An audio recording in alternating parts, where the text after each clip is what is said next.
Hey, what's going on, everybody? How's it going today? Got a new Netflix movie that just came out. It's called Sometimes. And just off the bat, I'm really not feeling good right now, so if I sound or look like shit, now you know why. Safe to say the weather is very far above me, but I'm gonna tough it out anyway. And before I go any further, if you don't know anything about this movie, or you barely know anything, do not read the Netflix description if you can avoid it. Because for some ungodly reason, Netflix decided to basically ruin what happens halfway through the movie in the fucking description. Which is kind of a bummer, because they normally don't do that, but come on, Netflix, get your shit together. My version of the plot synopsis is you have 7 strangers in a waiting room at a hospital or some type of medical clinic, and they're all going to get tested for HIV, and they all have, legitimate reasons to get tested. And the movie's basically about the 7 of them, like, in that room, and the tension and the fear and, like, everything that comes along with getting tested for something like that. And the movie gives you a little info about, like, what hospitals are like in India, and also the receptionist kind of gets involved in the story, and I'll just leave it at that for now. And it's an Indian film, which means the main language is Tamil, so you're gonna be reading some subtitles. And right off the bat, guys, I'm gonna tell you, I was really fucking impressed with this movie. It's not a perfect movie though, I had a couple issues with it, but for being a very like kind of small self-contained story that's really just about 7 people in a room, it was really impressive. There were some parts of the third act that felt a little bit predictable. Once they set up what was kind of about to happen, it was just like, okay, I can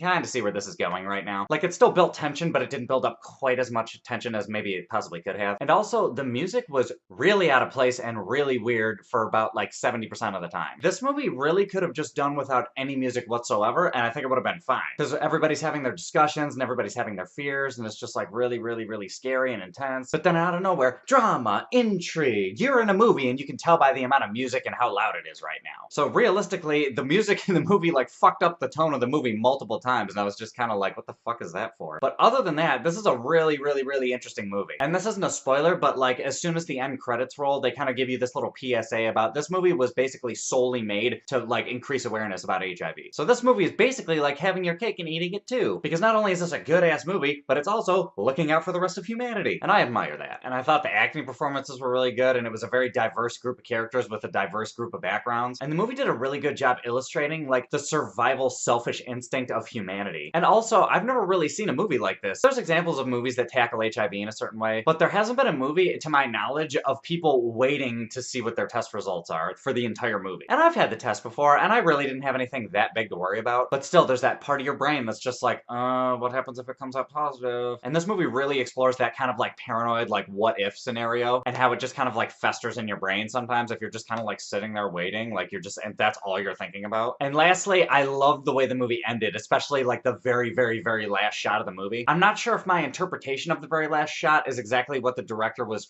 like picturing, but I took it the way that I took it and I enjoyed it. But anyway, guys, overall, for a score out of 10, I think I'm gonna give it an 8.4. Again, do not read the Netflix description. In fact, don't read any description, just actually watch this movie. Despite the fact that the music kind of fucked up the foreplay, it's still a really good movie. But anyway, guys, those are my thoughts. What are your thoughts? Have you seen this movie? Have you heard of it? Hop in the comments. Let me know what's up. Other than that, if you like this review, give me a like, subscribe, do all that other bullshit, and I will catch you guys later.